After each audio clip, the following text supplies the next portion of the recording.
Tahun 2024 merupakan tahun yang cukup mencabar dalam konteksnya yang tersendiri buat seluruh warga pasukan. Ini kerana sepanjang tahun tersebut, kredibiliti pasukan dituntut untuk merungkai beberapa kes berprofil tinggi yang turut dihujani dengan 1,001 persepsi oleh masyarakat khususnya di platform media sosial. Antara kes jenayah yang telah menggemparkan negara sepanjang tahun 2024 ialah penahanan seorang warga Israel bersama 6 pucuk senjata api dan 200 peluru di Kuala Lumpur. Yang keduanya tragedi berdarah, serangan ke atas Balai Polis Ulu Tiram, Johor yang telah mengorbankan anggota polis. Insiden ketiga, pencerobohan di Balai Polis Datuk Keramat Pulau Pinang. Yang keempatnya, pembongkaran kes eksploitasi agama dan menyelamatkan kanak-kanak dan wanita mangsa penganiayaan serta eksploitasi oleh syarikat Global Equine Service dan Business Holdings yang berhad. Menyentuh mengenai perincian keberhasilan PDRM pula, sepanjang tahun 2024, Jabatan Siasatan Jenayah telah berjaya membuka kertas siasatan sejumlah 126,842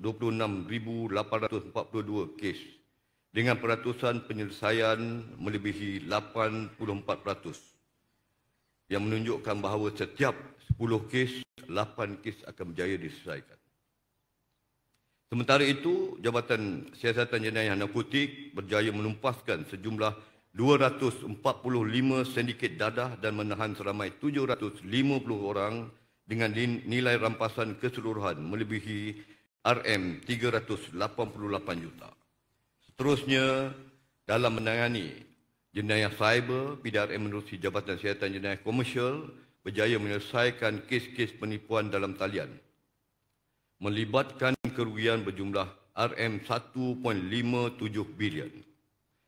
Turut membanggakan apabila Jabatan Keselamatan Dalam Negeri dan Ketenteraman Awam berjaya menyelesaikan sejumlah 9,498 kes dengan memberkas 7,377 tangkapan dan merampas berbagai barangan bernilai lebih RM984 juta sepanjang tahun lalu.